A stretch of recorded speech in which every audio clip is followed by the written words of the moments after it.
see. Um, and let me give you an intro to Doug before he starts speaking. Here's a short bio. Um, Doug Kimmelman established Energy Capital Partners in April 2005 and serves as its senior partner.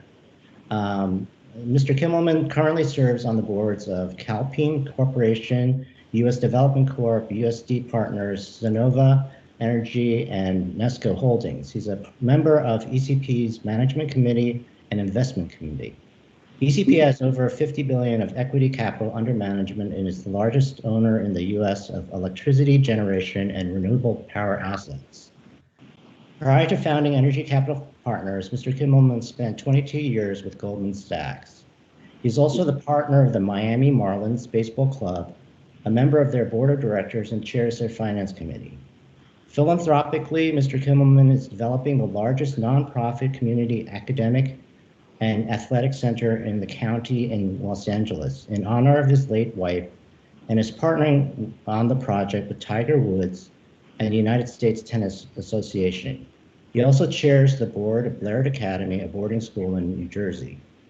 Mr. Kimmelman received a BA in economics from Stanford University and an MBA from the Wharton School at University of Pennsylvania. Prior to that, he attended Columbia High School in Maplewood, New Jersey, and grew up in South Orange, New Jersey, and is a father of 4. So just to set it before we start discussing with Doug, I just want to set the context. So Doug is both an entrepreneur and an investor. So Doug, we spend a lot of time talking about entrepreneurship, starting companies, as well as doing pitches. And I know, I'm sure as an investor, you've heard many companies pitching to you to raise money. And I've told the students that you found the right person when he's mad, and then MAD, when he has the money and he has the authority and he has the demand. So you want to, in any company I've gone to, I want to make sure I find the right person to talk to if I'm selling something to them or I'm trying to convince them to partner with me. So I think we found Doug. He is mad. So I really thank Doug for doing this and really talking to us. So Doug, just to kick it off, can you tell us what happened? I know you from junior high school to high school. I'm glad you guy was going to bring that out. That's the most important thing. We went to junior high school together. Yes. And he was so much better than me in like everything, especially math. I tried to sit behind him so I could maybe get the answers there. But those were the days. It felt like yesterday. Yes, but so I know up to high school. Can you take me through what happened from after high school, and then what led you to actually starting ECP? Okay. Well, good. I'll back up a little bit. I was born in Irvington, and I grew up on Grove Road, a stone's throw from Seton Hall campus. I kind of looked at the campus. Well, actually, Varsity Road, and then I moved to Grove Road. So mostly Varsity Road in my early years. So I'm like backyard of Seton Hall. I actually one summer went to Seton Hall to get some credits to help me graduate from Stanford. So this is a thrill to get to connect with all of you. So I'm a Jersey guy through and through, and I guess somewhere in me, I always mind is do the opposite. Don't go where the crowds are going. So for me, going to college in California, something different culture. I didn't know anybody, didn't know anything, and hadn't even seen the campus. I didn't know much about Stanford. My parents thought I was crazy. They said you can't go to school in California. All they do are drugs out there. But I said sorry. I'm going. I promise I won't do drugs. And took a bus from San Francisco Airport. I'd never seen a palm tree in my life, and I show up in this beautiful campus. And so that was really the start of it. And there really was an entrepreneurial spirit in the Silicon Valley back then. Startup companies all over the place, and it was almost kind of you're just surrounded by people with creative ideas, and it's certainly accelerated so much more so from there. I actually started a company when I was in college. To make money, I graded math papers And I used that money and I invested in stock options because I didn't have enough money to buy stocks, and stock options, you can control a lot of stock with little dollars, and got really good at it. Ended up getting an internship at Merrill Lynch, and I would get data for all the brokers, and it just dawned on me, how inefficient is this? There's no computers. It's me trying to figure out when the brokers would say, give me the stocks that have high dividend yields, or give me the stock that have low price earnings ratio. Shouldn't there be a way to do this with computer software? But there wasn't much of a thing for that. Microsoft didn't go public until 1983, and this is back, around 1979 or 1980. So with some friends, ended up with a partnership with this little company called Apple Computer that gave us some computers that didn't work, and got some smart computer science guys from Stanford, and we started a little company. Ended up deciding to go to business school because I didn't want to take that much risk in my career of a company with very little revenues. My kids tell me today I was stupid. I could have been one of the starters of Apple Computer with all of that, but I guess it worked out okay. But it was that kind of mindset to take some risks and do some things differently. I went to I didn't work. I went right to business school. That's unusual. There were only, I think, 4 in my class at Wharton that didn't have work experience, but I was in a rush to get to Wall Street. Then you needed an MBA. I hate to say it, I didn't learn too much at my MBA because I was undergraduate so focused on finance and markets and accounting, which is really important to have the basics in accounting, that I had a lot of the skills, but to get on Wall Street, I needed to punch that ticket, as an MBA. And real quickly, I was kind of brainwashed. Goldman Sachs, that's the best firm. I couldn't get an interview. I was at a New Jersey Devils hockey game, and sitting there was the CEO, John Whitehead, and he was sitting next to Yogi Berra, for you baseball fans, and Joe Morgan, who was second baseman of the Cincinnati Reds. And I just went up to him and said, I'm trying to get a summer job. And he said, slide over, Yogi. Doug, I introduced myself. Do you want a hot dog and a beer? I'm sitting in between the two most diametrically opposed individuals on the planet, Yogi Berra, if you heard some Yogi-isms, and John Whitehead, this kind of straight-laced Wall Street guy. And he said, come to my office on Monday, and got interviews. And they said, the only thing we have left for a summer job are municipal bonds or pipelines and utilities. I didn't know the difference. Flipped a coin, pipelines and utilities. And so this is 1983. And I've never left. It just kind of dawned on me that electricity is never going away. And my friends were all running to whatever's the fad is, the tech sector or whatever was hot.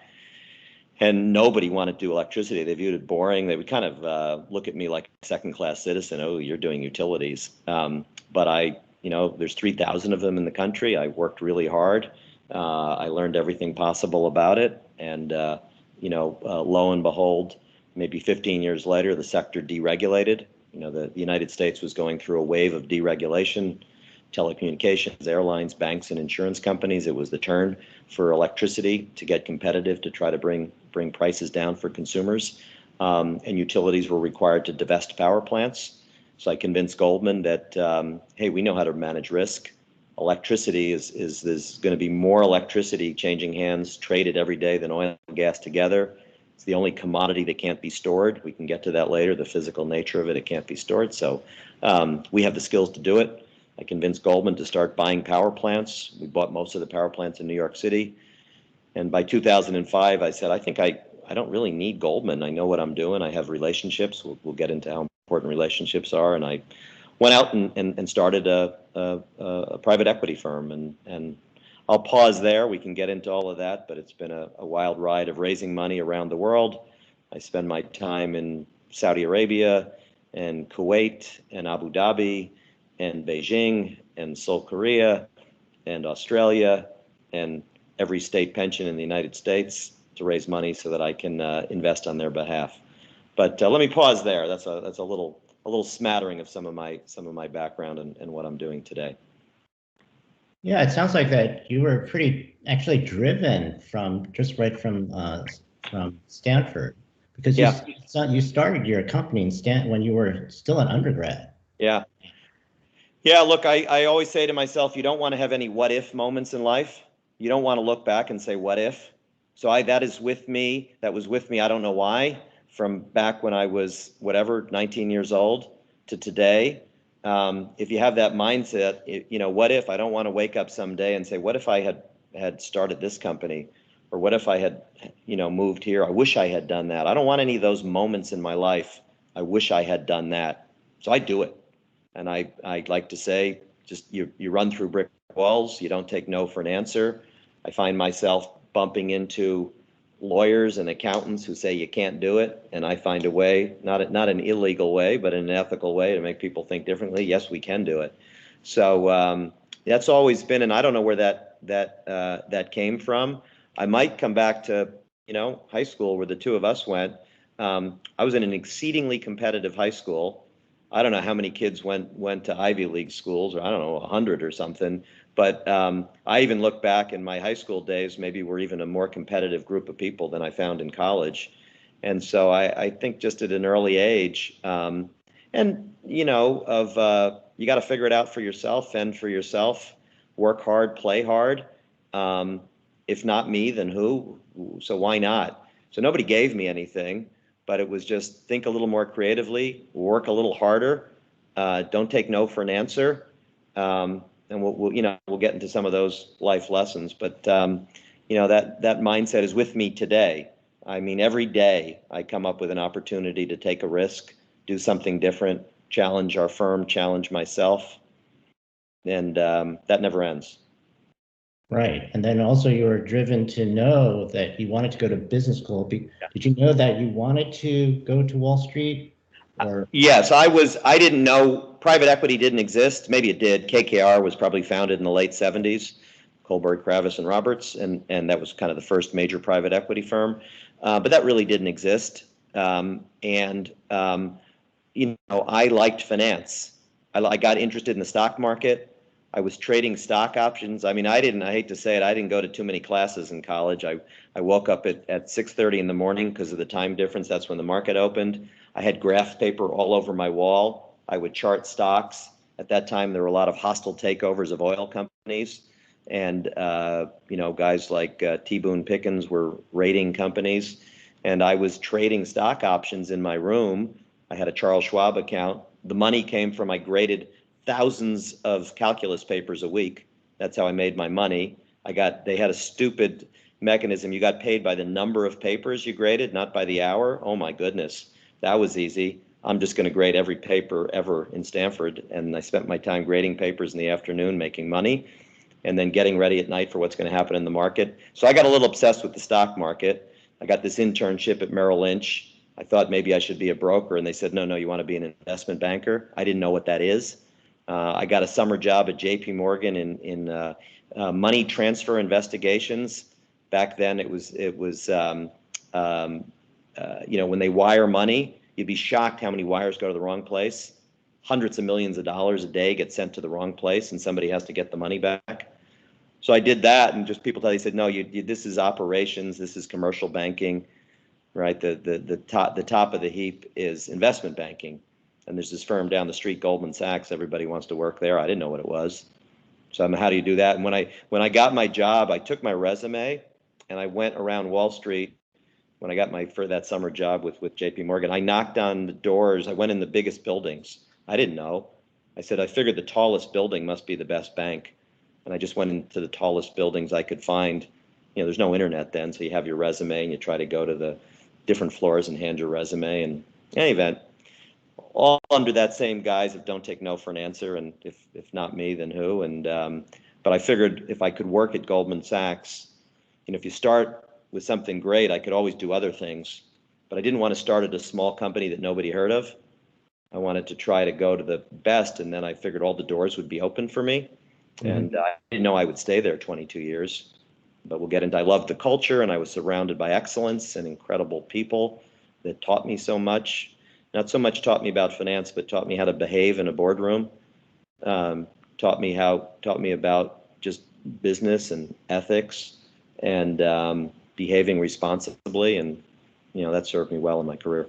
Yeah, you glossed over that one section where you actually said you convinced Goldman Sachs to buy energy assets. That's major. It is major. So, fortunately, I was, kind of grew up with a guy by the name of Hank Paulson and John Corzine and others, John Weinberg, people that ran the firm. And Goldman Sachs went public in 1999. But even in front of that, they wanted to find creative ways to grow the business. Because an investment bank, every year your revenues start at zero. You don't have recurring revenues. You got to go out and get business, or you got to go trade stocks or bonds. And it's scary every year when you're starting at zero and you're supposed to do more than the year before. So how do you build businesses that have recurring revenues that are uncorrelated with the stock market? And if we have a bear market and the stock market's down and maybe we're heading to a recession, an investment bank is not going to make any money. So can we create some businesses that are uncorrelated so that in the bad times we'll be fine?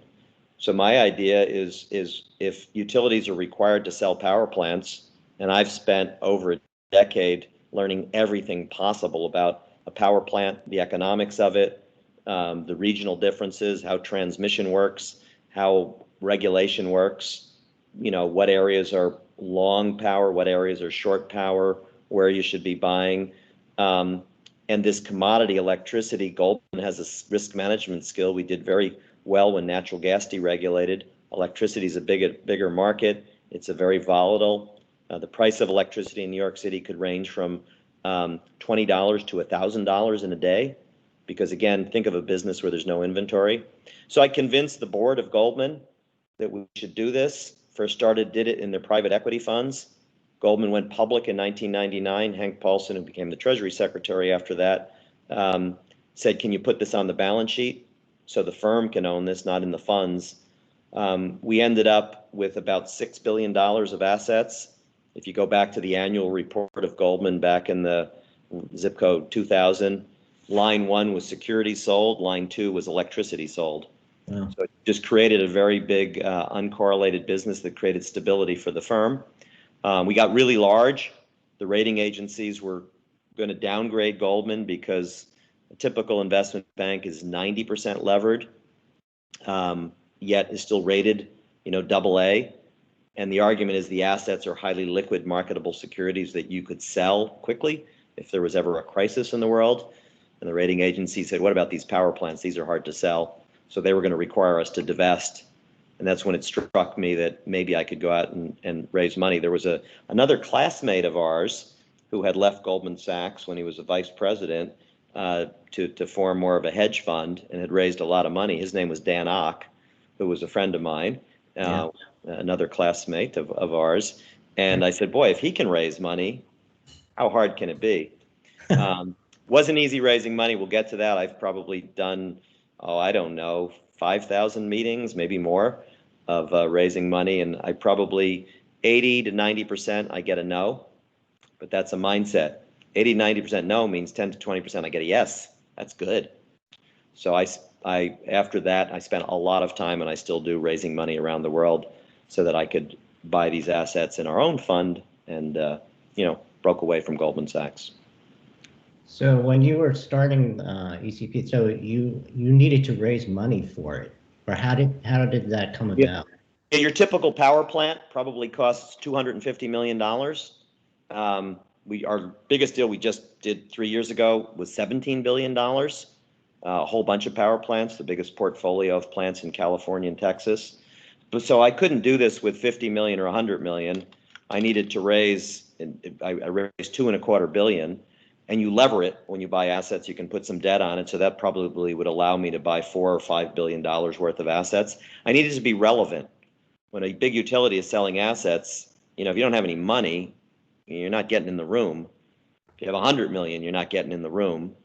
If you've never bought a power plant, you're not getting in the room, because power plants kind of are critical to an economy, right? You got to run them reliably, or otherwise the lights go out. So I had credibility. I knew all the CEOs. I knew how to get in the room. I knew everything about power plants, but I had to have money.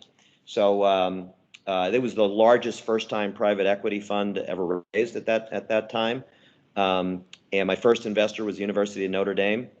I was shocked that they said yes. I'd gotten a lot of no's. Any friend I had, do you know someone at CalSTRS, at CalPERS, at the New York Public Library, at Memorial Sloan Kettering that has an endowment, or a wealthy individual, Who knows Warren Buffett? I mean, I can get him to invest. So I would talk to anybody and just take leads. And getting no 9 times out of 10, I viewed as a victory. A lot of other of my colleagues got dismayed. Oh my God, we're getting a no. We went 3 weeks and everyone said no, they won't invest with us. So perseverance, don't take no for an answer.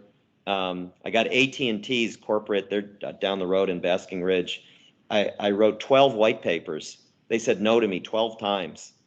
Uh-huh. And when I like to say, when I get a no, that's good news because they actually thought about it. They came up with a reason why no. And I just need to go back and say, well, tell me what your objections are. And then I would say, okay, well, let me write you a paper about those objections because I think I have a counter to that and you're off. And they said, yeah, they said, we didn't think we could ever get rid of you. So hell, we'll give you 75 million. So it was one of the most enjoyable times of my life raising capital. And I built friendships. My largest investor is the government of China. And I've forged some incredible relationships with the government of China. They have a fair amount of cash over there, if you hadn't noticed. They have about $2 billion with me. And just to break the cultural barrier, because I don't know how to market in China. Japan is tough, Korea's tough, but oh my goodness, Saudi Arabia, where they got machine guns in the room while I'm talking. I mean, what experiences those are, and to figure out how to break the cultural divide. Because most of the money to invest is not in the United States. It's in Asia and it's in the Middle East. And so you got to go out there and figure it out. So this class spent a lot of time trying to, pitch ideas about their companies they're trying to form, and it's assuming that they're trying to raise money. Do you have any secret formula or tips on creating a good pitch when you pitch to an investor? Well, I'll tell you this. I have some, I jotted down some just lessons that have served me well. Because at the end of the day, they're not investing so much in your idea, they're investing in you. It's the most personal thing to give someone money. And if they don't trust you, you're not going to get the money. If they don't think you're credible, you're not going to get the money. You could have the greatest idea known to mankind. And I mean, everybody's got a good idea, but it doesn't mean that someone's going to give you money. And so I start with the kind of person you are. I like to say, be kind. I try to be nice to everybody I've ever met in my life. Why not? Why would you want to be a jerk? And you just be funny. If you are just that way and genuinely that way, the word gets out because people do checkings on you and they say, well, he's a nice guy. Right? People don't want to invest with a jerk. Be nice. That shouldn't be too hard. Second, I say do the unexpected. Right? AT&T said no, however many times, and I wrote, 10 different white papers. That's the unexpected. Wow, this guy goes the extra mile, something I've seen no one else do. This is something that John Whitehead, my old boss at Goldman Sachs, said. The respect of one person is worth the acquaintance of 100. Think about that. I think in this day and age, your generation, maybe your social media, and you got a lot of people following you, and a lot of people that maybe know who you are, but how many people respect you? There's a difference between having a Rolodex with 1,000 people than having one person that genuinely respects you. So build relationships where you develop a respect, a substantive relationship, not a casual relationship, and you can kind of count on those people. 2 more for you, or maybe a couple more. You never learn anything when you're talking, notwithstanding I'm doing a lot of talking tonight. When I go into a pitch, first 5 minutes, I have to get them to talk because I need to know their biases. I need to know their political biases. In my world, how do they view the environment, climate, and those type of things? What kind of returns are they looking for? What funds have they said no to? So listen. Keep your mouth shut and take it in and then digest it and then come back. So many people go into their pitch. They're so organized. This is what I'm going to say. Read your audience. You're dead on arrival if you just go in with the same pitch every time. I've never given the same pitch twice. Read your audience. Listen. Be human. What does be human mean? Just like yourself and be who you are. So many people go into meetings and they try to be, I'm a big shot. I'm Mr. Corporate America here, or they come in with a bit of an arrogance. Whoever you are, your humility is wonderful. and be human, be who you are, will be attracted to that. And my last one is another John Whitehead. He said, important people like to deal with important people. Are you important? Guess who makes you important? You make yourself important. You don't get some, anointed by the king that you're now an important person, right? Elon Musk, he just decided to be important. And so, it's having that confidence. So there's a couple of tidbits that maybe serve me well as I'm out trying to convince people to bet on me. They're not so much betting on my power plant thing. They're betting on me, the individual. And am I someone that they trust and respect and like? Mm-hmm. And that's not what you learn in finance. You don't learn that in finance. Right. You learn that on the streets of South Orange, being a normal kid. So when you form your companies, you probably started with other people. Yeah. How did you choose them? Yeah. So I started with about a dozen people. Last thing I wanted was everyone to be the same.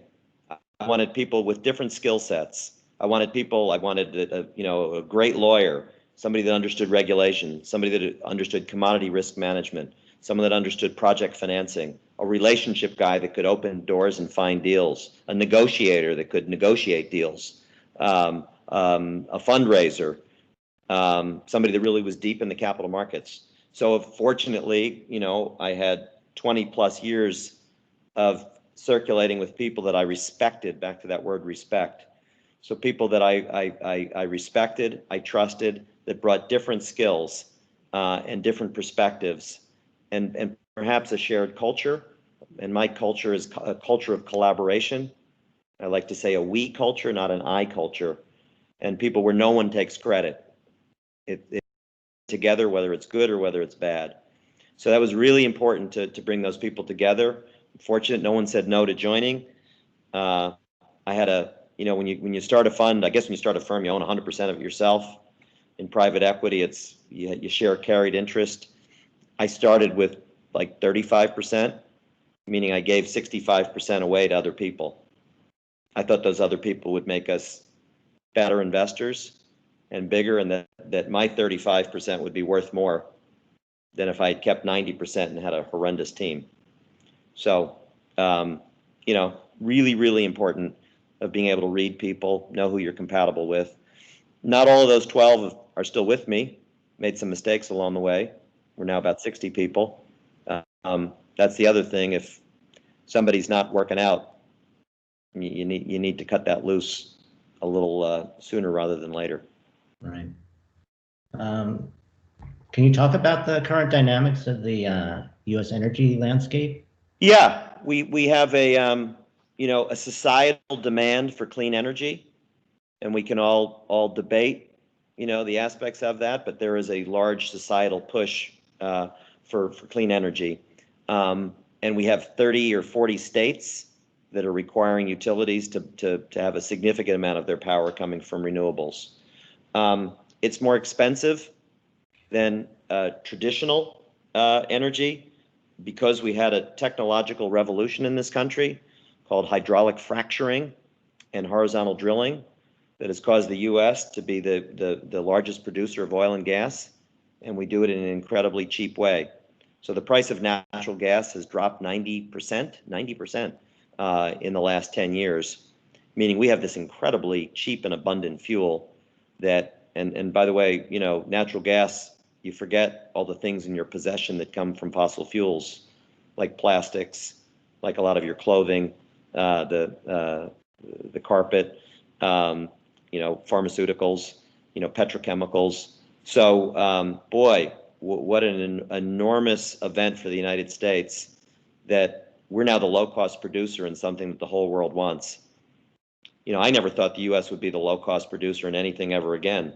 Our labor markets, our regulations, and so kind of a gift from heaven fell in our lap to become this low-cost product that the whole world needs. So it's hard for renewables to compete economically with natural gas as a fuel to make electricity because the price of natural gas is so low. So there's subsidies that help along, and there's a lot of society that would say it's okay, I'll pay a little extra. A big challenge is electricity. As I said, you can't store it. So we need a breakthrough in battery technologies. And that's where a lot of time and innovation and a lot of entrepreneurs are trying to figure out, can there be a technology breakthrough so that you can turn 12 hours of solar power into 24 hours by putting it in a battery during the day and then using it at night. Global warming, a big focus, how to reduce CO2 emissions. The biggest emitters of CO2, India and China, from burning coal. Big solution, we're going to export our low-cost natural gas in the form of liquefied natural gas, LNG, to India and China, so they'll burn less coal. That's a big plus for the environment. Don't forget animal agriculture. There was a good New York Times article last week. Probably the biggest source of greenhouse gases is actually animal agriculture. I like to say I don't like to be a total hypocrite. I'm a vegan, not because of that. I do it for being healthy, but there's something to be said for, don't forget where greenhouse gases come from. Fossil fuels are not going away. They can't go away. There's too many things in our life that depend on them. You're not going to electrify all of transportation overnight, charging stations and all of that. And at the end of the day, we do want reliable, low-cost energy, and fossil fuels provide that, and so we'll transition more to renewables and cleaner energy, but until we have an enormous breakthrough on the battery side, it's going to be limiting, how far we get. And but the United States is the envy of the world. Our balance of trade is improving in this country, and that's a big problem. Why? Because we now energy, we can export it, and that's a big help to our economy. Big tax revenues from energy, big jobs creation, high-paying jobs from energy. The United States is away with energy. It doesn't matter who the president is. I'm an economics guy. The economics carry the day, and energy is just too important part of our economy. So not going away, but all sorts of money going to be spent in solar and wind and storage and high growth areas like that. So those are a couple of the themes that I would point out. Yeah, I mean, so you said you don't care who is in president.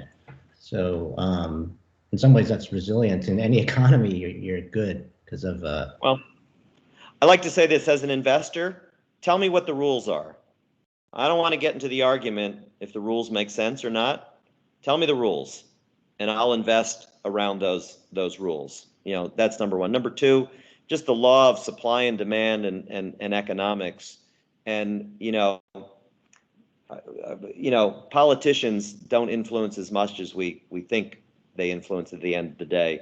What consumers want around the world probably is going to pull the trend through, not what a president says we should do. And what is it that a president's going to do, right, to make us consume a certain product? I don't know. You can put some subsidies here and there. They help things around the edge. But I don't focus on that so much. And by the way, I can invest anywhere. So if I don't like the rules in California, I can go to Texas. If I don't like the rules in Texas, I can go to wherever, to North Dakota, or I can go to the UK, or I can go to Japan. So I often pick up my suitcase and go somewhere else if I don't like the rules or don't think I can wear it. And by the way, just, what is my purpose? You didn't ask me that, but that's a good one. What is my purpose in society? We have retirement funds all over the place. We have retired teachers, firemen, policemen. We have endowments and foundations that run colleges and universities. Interest rates are all-time lows, 1-2%. Where are you going to earn 7%, 10%, 12%? So that your endowment has enough money to run the university, so that the hospital has enough money to stay open, so that your parent that was an elementary school teacher has enough money to live on in retirement. So private equity is providing higher returns than other asset classes for all of those endowment funds, and that need is irrespective of what's going on with politics. So I will look high and low to find investments that are in that, call it mid-teens return, and there'll be a lot of demand for that if I can deliver. Right. So you also bought a baseball team. Yeah. Um, so what are the economics of owning that?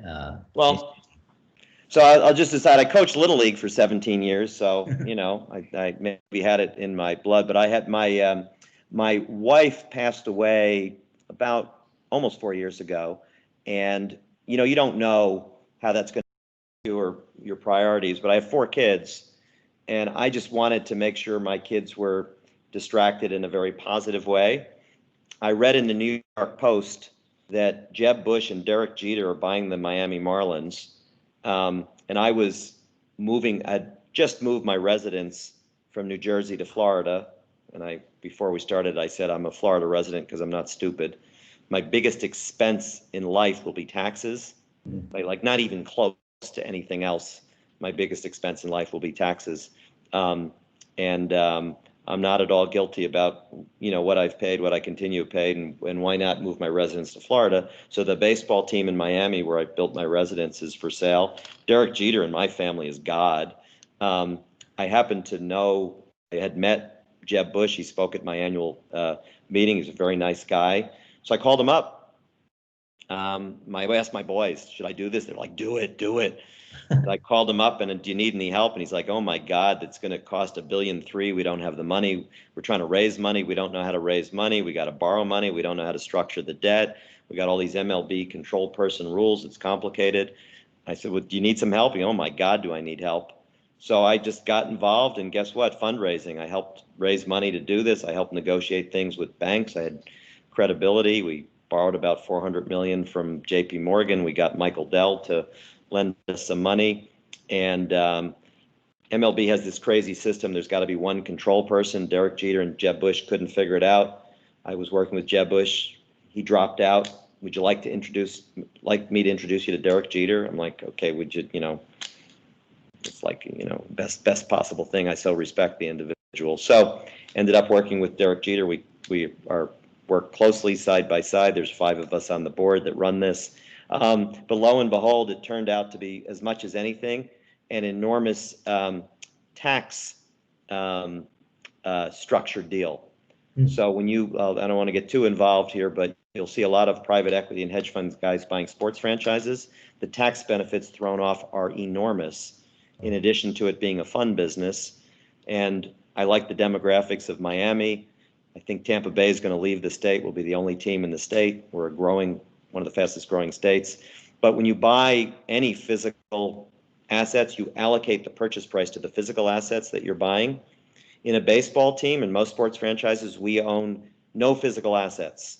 We lease the stadium from the city. Maybe we own a couple of bats.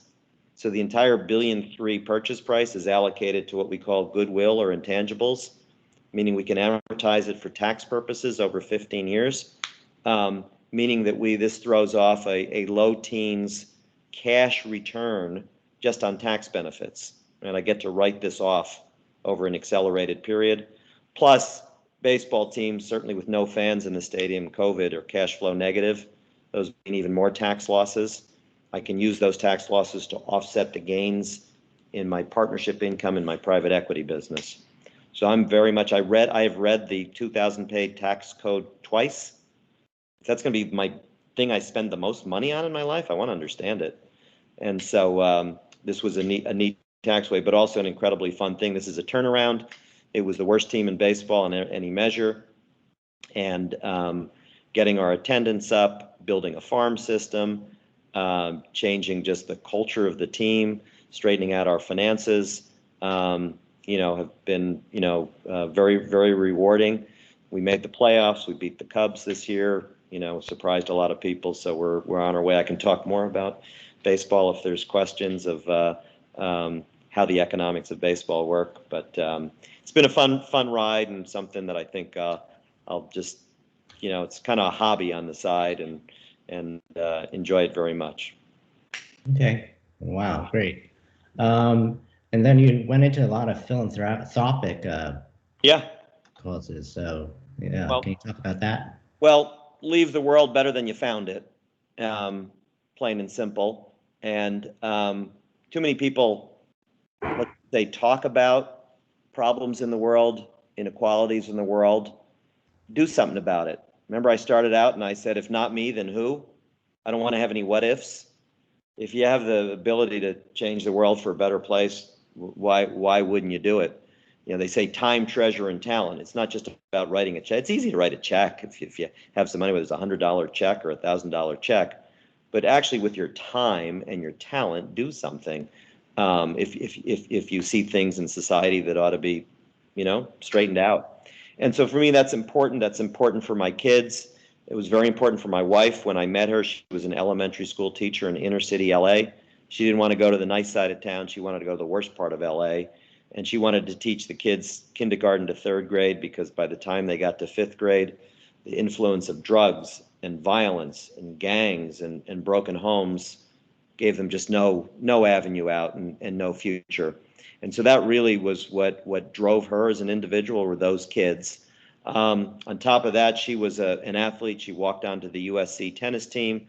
Her team won the NCAA championship. She always felt that, healthy, active lifestyle, athletics ought to be, component. So what I'm doing in Los Angeles in honor of my late wife, I've done a lot of philanthropic things, but the biggest is I'm building a $125 million, over a 100-acre academic and athletic campus. I'm partnering with Tiger Woods, who's become a friend, and this is his only philanthropic endeavor. His focus is STEM education, and we're building a 25,000 square foot STEM education learning lab. I'm partnering with the United States Tennis Association. My wife was a big tennis player. We're going to have the biggest tennis complex in the West Coast, about 60 tennis courts. I'm partnering with the local soccer team, big demand for soccer fields. AEG owns a team called the LA Galaxy, and we'll be building about 6 soccer fields. Partnering with Magic Johnson, which I just put together last week, to have a significant basketball courts on this. We expect to serve 10,000 kids a year. I'm putting up a lot of the money myself, but I'm also raising a lot of money from endowments, foundations, wealthy individuals to get this done. We'll break ground in a few months. I was able to convince the county of Los Angeles to give me a golf course, ironically, in Carson, California, at $100 a year lease. And I just said, give me your land, the last green space in all of LA, and I will make it better.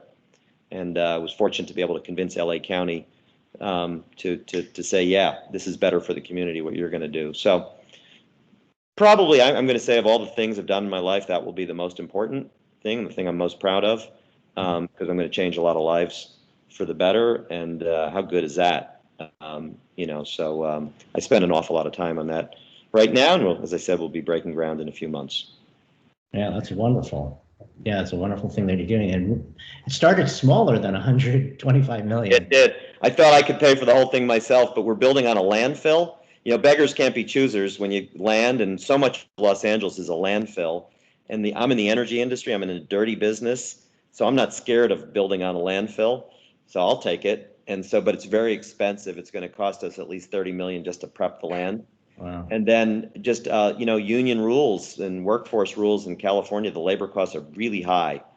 And the regulations on me are really onerous to build something like this. It just makes it more expensive. I joke, I wish my wife was from Iowa, because I could have built this thing for 20 million. She had to be from LA. Yes, right. We'll figure it out. Yeah. All right, what I'm going to do is open it up for questions. So if you have a question, raise the little hand inside Teams. So who's got the first question? I know, okay, Michael Victor, you have your first question. Hi. Thanks for taking the time out to speak to us. My question is, with all the business ventures that you've been attached to, how have you been able to have the time between that and family? Well, I like to say I've never gotten anything done when I was sleeping. So sleep is really overrated. Now I'm 60 years old now. So I'm up early. I run about 35 miles a week. So I'm out running almost every day, and I'm working out almost every day. Somebody told me if you take a 22-minute nap, it's like way better than anything longer. You get deep sleep, so once in a while, maybe I can sneak a little bit of that. I was up till 2 a.m. last night, and you see me now. I mean, I'm going to be, when we're done here, I'll be on the phone. I'll be doing emails. So, keep your life full. Don't waste time. I might love to watch a football game and see the Jets go 0-9, but sitting on the couch watching ESPN. I just like to stay active. Fortunately, maybe I was born with high energy. It's part of the reason I went vegan. My goodness, dramatically. Just stay healthy. And I need to have a high energy to do what I'm doing. Be efficient. Don't sweat the small stuff. Make decisions quickly. Rely on others, right? Don't do it all yourself. Surround yourself with people and trust them. Give them rope, to help you out. I every morning, I'm still old school, I write a to-do list. While we were talking earlier, I wrote down 12 things that I'm going to do tonight. Stay very organized, and you can get a lot in. Well, we only live once. I don't want to waste it away. So I stay focused, organized, and I work as hard as I worked when I was, I don't know if I worked that hard in 8th grade, I was going to say, but as hard as I've ever worked. So stay on it and do things that you have a passion about. You hear me. I enjoy what I'm doing. If you don't like it, do something else, because it's really hard to stay focused, energy, positive. And I'm going to be working, half the night tonight because I love it. I want to figure things out. So you need a passion. I like to say, don't dabble though. Pick something and be really good at it and dig all in. And you can also develop a passion if you put all your energy in. So great question. Hopefully that's a helpful answer. Yeah. Thank you. Yes, it was. What about Jace Taggart? Hi, Doug. First, just thank you for taking the time to speak with us. When you were talking about pitches, you mentioned that you're really not selling the product, you're really selling you. So my question would be, do you ever spend portions of your pitches talking about who you are and why they should invest in you? And if so, how much time is appropriate? Yeah, I a couple things. Obviously I'll try to, maybe start after, again, let them talk first, listen first, know your audience, know what's important to them.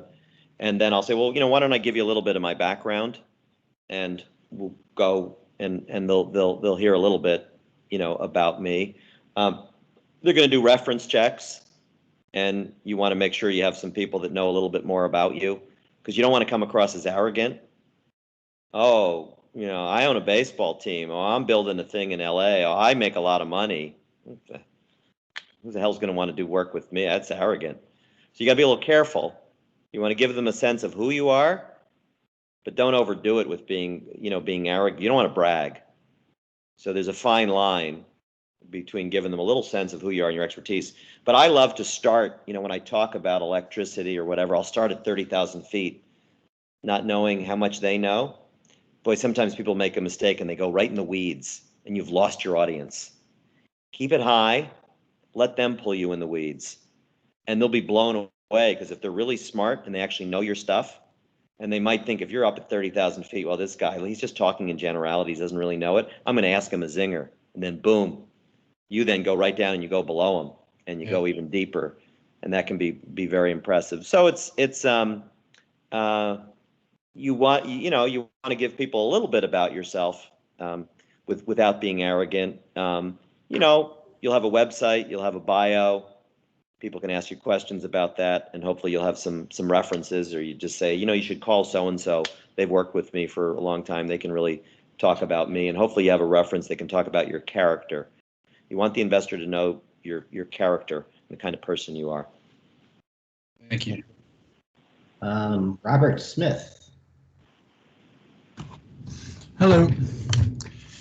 I'm again, like Michael and Jace, I wanted to thank you for coming and calling in today. I know you got a really busy schedule, so it means a lot to take the time to talk to our class.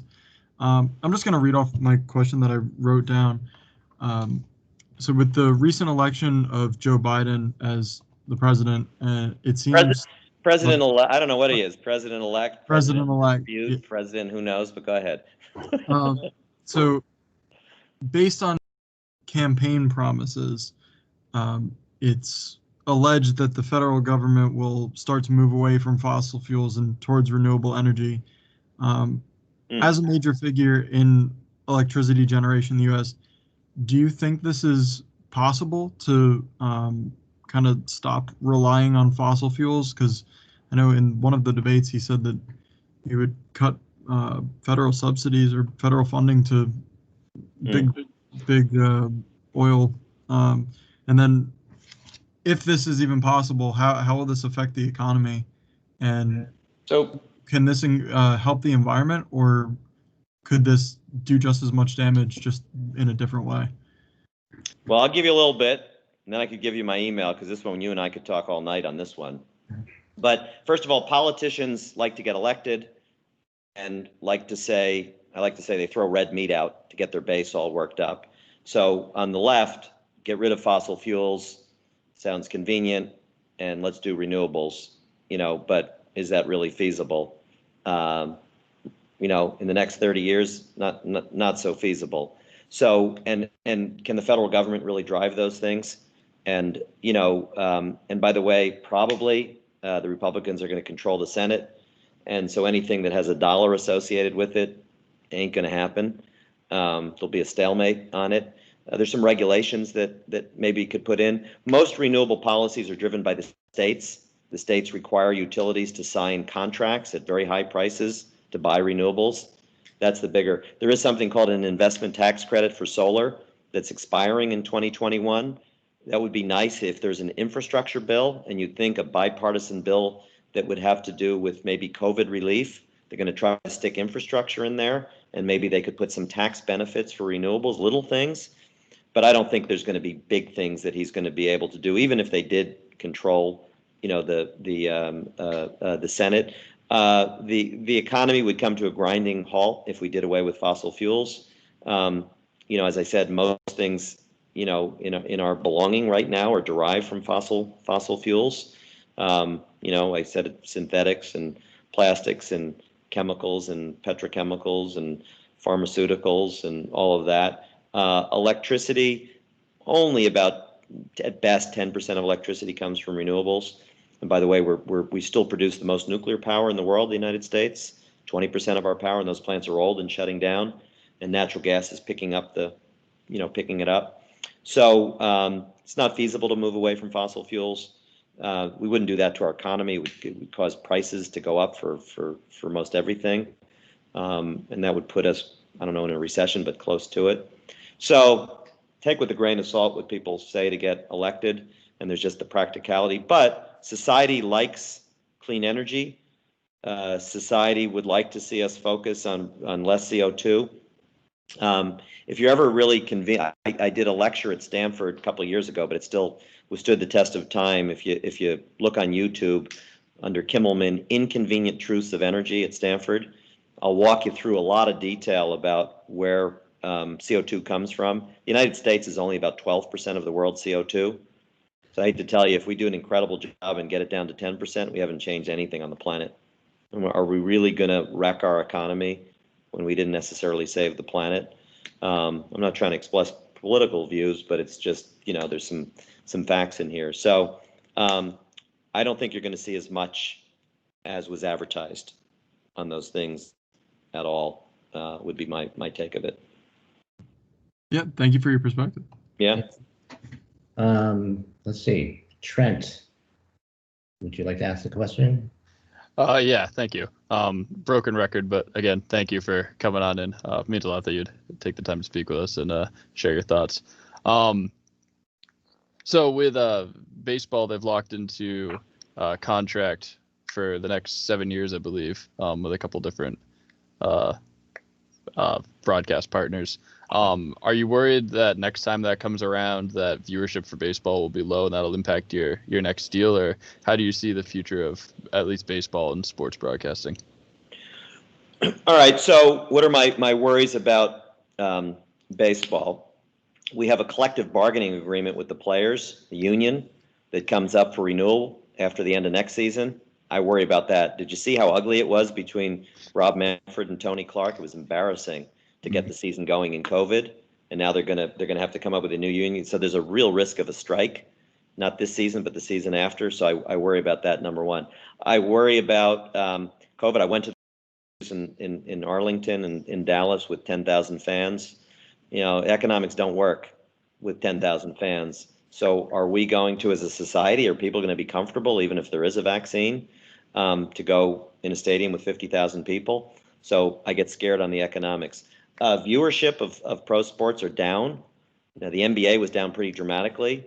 Some would say maybe the NBA went a little too far in terms of social justice and it turned people off. They just wanted to watch a basketball game. But viewership is down. You know, for the Marlins, the biggest source of revenue is what's called revenue share. We're one of the only industries where socialism is at the core. And what I mean by that is the top 15 teams in revenue pay money to the bottom 15. So when I buy a baseball team, do I want to buy number 30 in revenue or number 1 in revenue? I want to buy number 30. Again, contrarian backwards. Why? So the Marlins get about 150 million a year from teams like the Yankees, Dodgers, Red Sox, Cubs. Okay, so that's our biggest source of revenue, is revenue sharing. Then we have the worst media contract. We get media in two ways. We sign a local deal. There's 30 teams. There's, I think, 22. They sign a deal with Fox that was just bought by a company called Sinclair Broadcasting. Or you could form your own regional sports network like Yes or SNY. Takes a lot of money to do that. But we're hoping that we, get, 50, 60, 70, 80 million dollars a year, up from where we are around $15 million a year. But then there's also national revenues. So you have games of the week and, with ESPN and Fox and TNT and those type of things. But it's a huge question and a huge debate. I would say that cord cutting is going to happen. Your generation is not going to have cable and Comcast or whatever. You're going to be watching things on your device. So I'm waiting for YouTube, Facebook, Amazon to come in and start buying sports, because live content is really valuable. And I think live sports, people don't want to watch a tape of a baseball game. They want it live. And then last thing I'll say is sports betting. Sports betting is being legalized all over the country. And with sports betting drives demand from fans to watch things. A little tough in Florida. We got a Seminole Indian tribe that would prefer to do all the betting and not opening up to others. But you just watch, sports betting is going to drive media rights. You've just touched on a whole fascinating area. I could talk all night on those things. Yeah. I'd love to hear it. Thank you. Yeah. Yeah. Unfortunately, we are at the bottom of the hour, 7:30. So I'm sorry I couldn't get to all the questions that are lining up to be asked of you. But I just want to thank Doug for coming to our class and talking to us. And at the same time, I think, Doug, you're gifted. You're gifted in so many different ways that that makes it, raising money is somehow transferred into all things, philanthropic, energy, everything, and you're gifted at it. I think the world benefits from it. Well, thank you. And look, I'll follow up. You have my email. If any of your students here want to reach out to me with any questions, you are free to give them my email. And I get 700 emails a day. What's another 50? Yeah. And, happy to reply if you do have any questions. But I thoroughly enjoyed it. Hope if anything resonated, I said be kind. If you remember one thing, be kind in life, and it will serve you well. Okay, well, thank you very much, Doug. And just lastly, my class, stay on. All right. Everybody else can drop off. That would be great. All right. Thank you all very